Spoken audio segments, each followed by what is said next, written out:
Alright, guys, welcome to adding details of our class. And I hope that at this point you have most of the elements down for your piece. I'm not sure what you're working on, but there might be little color changes you want to add. There might be additional elements and other things you want to add before you work on the motion for your piece. In my case, I had an unfortunate incident. So Adobe Fresco does auto save, but once in a while there might be some software glitches depending on what you have going and running in the background. And in my case, there definitely was a glitch, and the bottom half of my piece just disappeared, and all of the layers just was gone. And so I had to start over and redraw the bottom half of the bathtub, and it could have been really devastating, but luckily the characters were left untouched. And so here I am redrawing the bathtub.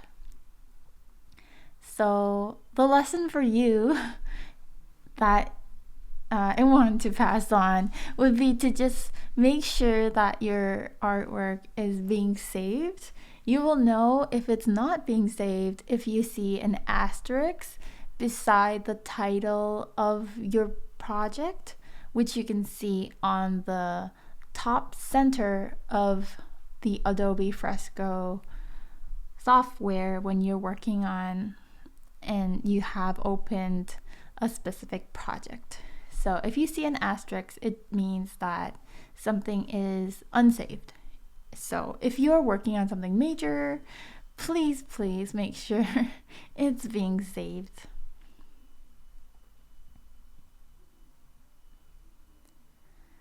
So as you can tell, I used a ton of clipping masks, and I just masked a lot of different layers for this piece, and I do so for a lot of other pieces as well. You can tell if I'm using a clipping mask if you notice the down arrow on any of the layers you see on the right side of the screen right now.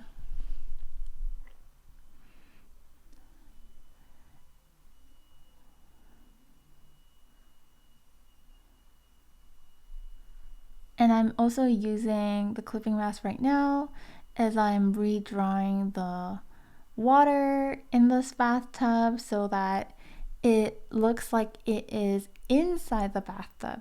If I wasn't using the clipping mask, the water might be looking like it's going out of the bathtub. It might look like the bathtub isn't really a bathtub because I've got water kind of spilling over everywhere. It might not retain the shape that I want it to retain.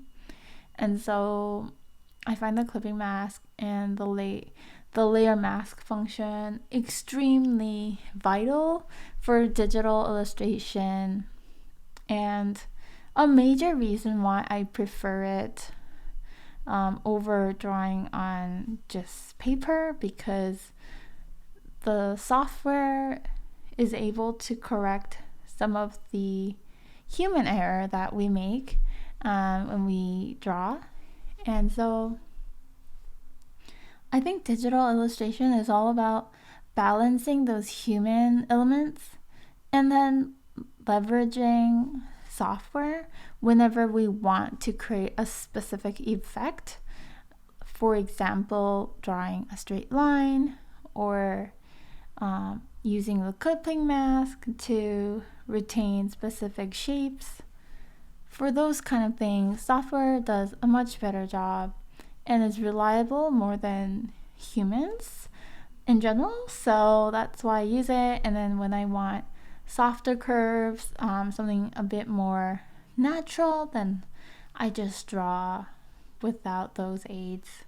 But I think it's, digital illustration is all about finding that balance and finding the happy medium for you and the style that you want to achieve.